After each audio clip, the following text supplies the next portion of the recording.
Muy buenas tardes. El día de hoy nos encontramos con el doctor Ricardo Urán, vicepresidente del Banco Cooperativo Copcentral. Bueno, muchas gracias. En primer lugar, pues hacer una breve síntesis de la experiencia laboral. Básicamente, pues yo tengo un perfil de investigador económico con conocimientos de mercado bursátil y experiencia en el sector financiero y en el sector real. Concretamente los últimos años de mi vida laboral han sido pues en el Banco Cooperativo Copcentral como vicepresidente financiero, haciendo dos cosas: administrando el portafolio de inversiones y aprobándole crédito a las cooperativas, porque somos el banco de segundo piso del sector solidario. Antes de esta experiencia en Copcentral estuve 10 años en bolsa, comisionista de bolsa Corredores Asociados. Fui trader, fui jefe de investigaciones y fui jefe de riesgo. En esa experiencia básicamente lo que aprendí fue a administrar inversiones y a entender que los inversionistas suelen anticipar más o menos un semestre lo que sucede en la economía real. Esa experiencia es muy útil a la hora de administrar el portafolio de Copcentral porque le permite a uno aprovechar ventajas que los demás no conocen. También estuve trabajando en bancos, en el Banco Industrial Colombiano. Ahí aprendí a analizar el sector real, a dar crédito a las empresas. También estuve en la Asociación Nacional de Instituciones Financieras como investigador. Ahí lo que aprendí fue pura macroeconomía, comparada la de Colombia con los demás países. Y también pues me he dedicado a una labor periodística, de escribir en los periódicos, y por ahí escribí o participé en la elaboración de un libro que se llama El sector financiero en la década de los 70 de la superfinanciera. Esa básicamente es la síntesis de mi vida laboral. Bueno, pues muchas gracias por este recuento de su experiencia laboral. Vamos a comenzar de una vez. Entonces, pues primero, pese a la caída del petróleo, la revaluación que ha presentado el dólar frente al peso durante el último periodo de tiempo supondría que se debería generar un aumento en las exportaciones, al extranjero tener más poder de adquisición frente a la moneda local.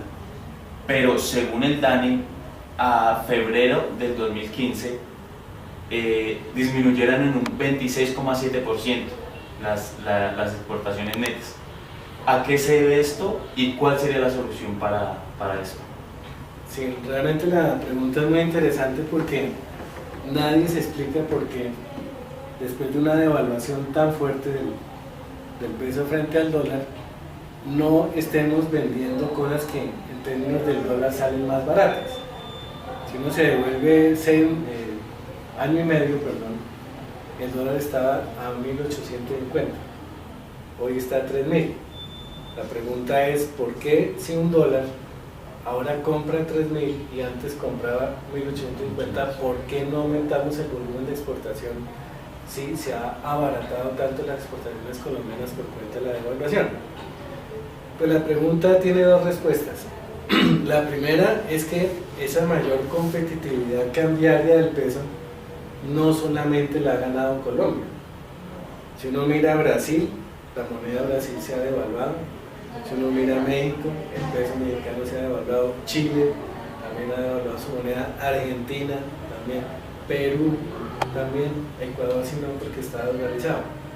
Entonces el primer punto es, si bien la tasa de cambio colombiana es más alta y supuestamente tenemos mayor competitividad, no se nos puede olvidar que las otras monedas también se han devaluado.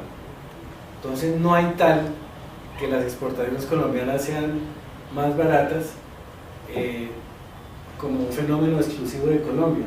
Todas las exportaciones de los países latinoamericanos son más baratas porque todas las monedas se están devaluando frente al dólar. Esa es la primera razón. Ahora, es cierto que el peso se ha devaluado más que las demás monedas. El año pasado el peso colombiano y el real de Brasil fueron dos de las tres monedas más devaluadas del mundo. Entonces sí es cierto que nos hemos devaluado, sí es cierto que ha sido más intenso que las otras monedas, pero no se nos puede olvidar que las otras monedas también se han devaluado. Entonces, por decirlo claro, si el peso se devaluó 70% y las otras monedas se devaluaron 40%, en realidad solo nos hemos devaluado 30%. Entonces, primera razón para entender que las exportaciones no crezcan exponencialmente, antes van cayendo, es porque es relativa la ganancia en competitividad cambiaria del peso colombiano. El otro factor que explica la caída de las exportaciones es que a la gente se le olvida que los países que compraban las exportaciones no tradicionales eran Ecuador y Venezuela. Nosotros básicamente exportamos combustibles a Estados Unidos y café, y, en fin, bienes primarios, las exportaciones tradicionales, esas van en capa caída por factor precio. Pero teníamos mercados muy interesantes de las no tradicionales en Venezuela y en Ecuador, confecciones, alimentos, automóviles. ¿Qué pasa con esos dos mercados? Pues Venezuela no tiene dólares. ¿Cómo nos van a pagar las exportaciones si allá no hay dólares? Primer punto. Y segundo, Ecuador. Ecuador es un país petrolero, afectado por la crisis del petróleo, y fuera de eso dolarizado. Entonces, en Ecuador no existe la opción de devaluar el peso ecuatoriano para aumentar, por ejemplo, los ingresos del gobierno. Entonces, allá la crisis es doble, por el petróleo y porque no hay cómo devaluar. Y al revés, como el dólar está fortaleciéndose a nivel mundial, el dólar de Estados Unidos, y ellos adoptaron como moneda el dólar, ellos están perdiendo competitividad en las exportaciones por estar denominadas en dólares esas exportaciones. Entonces, ¿qué reacción tomó el gobierno ecuatoriano al ver que su vecino Colombia se devaluaba 70% y amenazaba con inundar al mercado con exportaciones colombianas? Nos clavaron lo que se llaman las salvaguardias. Salvaguardias es un mayor valor del arancel. Entonces, ¿qué ganamos nosotros devaluando la moneda 70% si Ecuador, para evitar que penetremos ese mercado, nos sube el arancel 50%? Entonces, por esas razones, las exportaciones simplemente no han reaccionado. Los mercados tradicionales están cerrados, Ecuador por salvaguardias, Venezuela por falta de dólares, y la competitividad nuestra es relativa. Y hay otro factor, y es que los grandes motores de la economía mundial son Estados Unidos y China. Y hoy en día ellos están creciendo es a base de consumo interno. Cuando los gringos crecían a punta de comercio exterior, ellos exportaban, pero también importaban mucho. Entonces había una opción para que Colombia le exportara a Estados Unidos. El patrón de crecimiento de Estados Unidos hoy es basado en el consumo interno, no en el comercio exterior. Lo mismo sucede con China. Cuando China creció las exportaciones, también aumentó mucho las importaciones y el resto del mundo crecía exportándole a China. Hoy en día, los dos grandes motores de la economía crecen hacia adentro, no basados en el comercio exterior. De manera que su crecimiento no se irradia al resto de países ni se traduce en un aumento de exportaciones. Esas son las tres razones por las cuales las exportaciones no reaccionan. Bueno, doctor, yo soy Robinson Esteta, buenas tardes. Mi pregunta va relacionada con la anterior. El índice de confianza de los consumidores a nivel Colombia en enero mostró un índice de 21.3. Perdón, menos 21.3. En febrero mostró una leve mejoría, que fue de 20.0. Pero si lo comparamos con el año 2015, tuvo una caída grande de 35 puntos.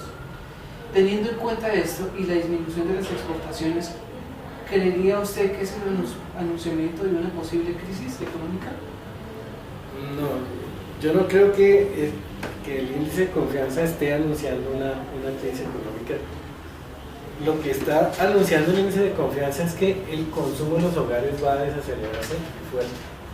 Ese menos 21 y durante 2 meses consecutivos es el peor desde que se desarrolló y calcula ese indicador, que creo que arrancó en el 2001. O sea, estamos en una situación en la que, al menos en la pregunta de bienes de consumo durable, tenemos el peor registro desde que existe el indicador, que creo que es 2001. Entonces, lo que dice el indicador es que el consumidor está pesimista. ¿Y pesimista por qué? Porque la inflación ya se le comió el aumento, ¿no? Si uno lo mira en una distancia anual, más adelante en el año resulta que el ajuste del salario se quedó corto frente a la inflación. La devaluación también afecta mucho al colombiano, lo hace sentir más pobre. De hecho, si uno mide el salario en dólares, ¿qué pasa? Si antes dividía por 1.850 y ahora divide por 3.000, pues se rebajó casi en la mitad del salario en dólares, el PIB per cápita le sucede exactamente lo mismo. Entonces, la sensación que tiene el consumidor colombiano es ¿cuál? La inflación me está quitando una parte del ingreso, pero no solamente la inflación. El Banco de la República me está subiendo la tasa de interés. Entonces, la cuotica que yo pagaba sobre el crédito va a aumentar. La devaluación está impidiendo que yo salga del país, me toca, antes iba a USA, ahora voy a FUSA porque no con esa tasa de cambio. Y su propiedad raíz, su vivienda, empieza a valer menos porque ya hemos visto también cómo se baja el precio de la vivienda. Entonces, el consumidor, ¿qué se siente? Más pobre en sus bienes porque valen menos y porque su salario ha disminuido por cuenta de la inflación y de unas tasas de interés más altas que le quitan capacidad de consumo. Entonces, es totalmente lógico que el consumidor tenga esas lecturas, que la confianza del consumidor tenga esas lecturas tan bajas, y lo que va a suceder es que el consumo de los hogares se va a desacelerar mucho, que las ventas del comercio por menor también se van a desacelerar, ya están creciendo apenas 2%. Entonces, básicamente ese es un anuncio de que la demanda agregada se va a desacelerar por esos factores que están afectando la capacidad de pago de los consumidores. Entonces, lo que uno puede anunciar desde hoy muy claramente es que va a haber menos ventas del comercio, menos ventas de las empresas, que va a tocar hacer promociones para vender más, y cuando uno hace promociones los precios bajan. Entonces todo tiene su lógica. La inflación fue muy alta, el consumidor está golpeado, las empresas van a vender menos, van a venir las promociones, la inflación va a empezar a bajar. Entonces, tristemente, lo que nos muestra el consumidor es un ajuste que está teniendo la economía, una economía que pasó de crecer 4.5% en el 2014 a 3.1% en el 2015. Fíjense que se desaceleró como 1,5 puntos. Y el consumo en los hogares pasó de crecer 4.15 a 3.95. Entonces fíjense la diferencia. La economía se desaceleró 1,5 puntos, mientras que el consumo en los hogares solo se desaceleró 20 puntos básicos. ¿Qué es clarísimo? ¿Qué ajuste falta en la economía? Pues que el consumo en los hogares baje, que responda a la caída de los ingresos de la nación, de divisas, al recaudo fiscal del gobierno. ¿Y qué se logra si el consumidor compra menos? Pues además de las promociones, que bajen las importaciones. Si disminuyen las importaciones, ya la diferencia entre las exportaciones y las importaciones, que se llama el déficit comercial, va a ser menor. ¿Cuál es el principal problema de la economía colombiana? El déficit comercial. Básicamente, una tronera, un déficit de 15.000 millones de dólares el año pasado. Ahí es donde uno ve que el país perdió ingresos, pero no ha ajustado su gasto. Dicho de otra manera, el país hoy exporta al mes 1.800 millones de dólares, pero las importaciones valen 3.500. Ese hueco ¿qué está significando? Pues que hay plata que se está saliendo del país, ¿sí? Hay menor cantidad de dólares, se devalúa la tasa de cambio. ¿Y qué se debe hacer, qué toca hacer para que se corrija el déficit comercial? Que bajen las importaciones. ¿Cómo se bajan las importaciones? frenando el consumo y frenando la inversión. ¿Cómo se frena el consumo y la inversión? Subiendo la tasa de interés. Entonces lo que está haciendo el Banco de la República cuando sube la tasa de interés persiguiendo la inflación es finalmente debilitar la demanda de los hogares para que importemos menos, a ver si se corrige ese hueco que es el problema más grave que tiene la economía colombiana. Bueno, buenas tardes. Yo soy Daniela y mi pregunta, teniendo en cuenta lo que decíamos de la confianza del consumidor, exactamente no solo es por la confianza del país, sino por la situación de los hogares. A mi criterio personal, esto tiene que ver mucho con la tasa de desempleo. Pues el país en febrero de este año tuvo una tasa de desempleo del 10%, que en comparación al año anterior fue del 9.9%, tuvo un incremento. Pese a que no fue mucho, la tasa ha demostrado todo ese año tener un comportamiento ascendente. ¿Cuáles serían las causas de esta tasa de desempleo si aparentemente el gobierno está tomando medidas como la apertura hace poco de 498.000 plazas de empleo? Sí, definitivamente tienes toda la razón. Una de las razones que explican la baja confianza del consumidor es que ya hay temor de que uno pierda el empleo. Y el dato de febrero, como tú dices, no fue tan malo, del 9.9 a 10, pues el de enero sí fue pésimo. El de enero fue terrible, se bajó, se subió más de un punto porcentual.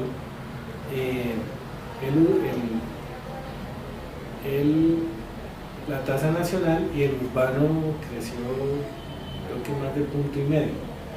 Entonces, definitivamente se está perdiendo empleo. ¿Por qué se pierde empleo? Porque el sector petrolero está desvinculando muchísimos trabajadores. Dice Campetrol, que es el que lleva las cifras del sector petrolero, que se han perdido 60.000 empleos por cuenta de la caída del precio del petróleo. Adicionalmente, la industria manufacturera colombiana todavía está generando empleo, pero a una escala muy pequeña. El sector comercio también genera empleo, pero a una escala muy pequeña, y si se desacelera, pues esa capacidad va a disminuir. Entonces, básicamente lo que uno ve es que el sector petrolero ha destruido más empleos del que se genera en otros sectores, y eso a pesar de que tenemos una locomotora que dice el gobierno que es la locomotora de la infraestructura. Infraestructura es obras civiles y edificación de vivienda. Son dos sectores intensivos en mano de obra. Entonces es toda una ironía que la economía esté hoy en día disque impulsada por la locomotora que genera empleo, y sin embargo estamos viendo es tasas de desempleo al alza. Bueno, otra cosa que vale la pena indicar es que la tasa de desempleo es engañosa. ¿Por qué? Porque puede que el sector de la infraestructura esté vinculando trabajadores nuevos, pero el sector petrolero está desvinculando trabajadores que antes eran antiguos. ¿Qué pasa con los salarios de los obreros que hacen los puentes comparados con los salarios de Ecopetrol, que eran muy grandes? Fácilmente un empleado medio de Ecopetrol se gana 10 salarios mínimos, de manera que por cada empleado de Ecopetrol que pierde el empleo se necesitarían 10 trabajadores de salario mínimo para compensar eso. Entonces puede que en número de empleados la cosa incluso más adelante pinte bien, en el sentido de que cuando el país empiece a hacer las 4G y todos los programas de vivienda, se van a vincular muchos obreros, pero ¿con qué salarios? Comparado con los que se están desvinculando del sector de niveles altos como el petrolero. Entonces, el dato de las cesantías para nosotros dice mucho más que la misma tasa de desempleo. Ustedes saben que las cesantías se trasladan todos los años el 15 de febrero desde las empresas a los fondos de cesantías. ¿Qué pasó en el 2015? El valor trasladado subió 14%. En febrero del 16 subió 9% apenas. Entonces, ese 9% que él está al ser inferior al 14% del año anterior, que está indicando que la masa salarial del país se va desacelerando, ¿sí? Entonces puede que la tasa de desempleo más adelante incluso baje. Por lo que les digo, hay muchos obreros haciendo edificios y haciendo puentes. Pero ojo, esos salarios valen más de los que están perdiendo en sectores de mayores ingresos, como es el sector petrolero. Entonces, definitivamente hay que complementar el análisis de la tasa de desempleo con la masa salarial. Porque si se está desacelerando la masa salarial, eso es consistente con la disminución que estamos viendo o con el menor crecimiento que estamos viendo en las ventas al por menor, y eso también sirve para augurar más adelante que el consumo de los hogares va a seguir cayendo. Doctor, muchísimas gracias por habernos atendido en esta tarde, sacar un espacio de su tiempo, y pues para nuestros compañeros y profesores esperemos que les guste esta entrevista. Gracias. Muchas gracias.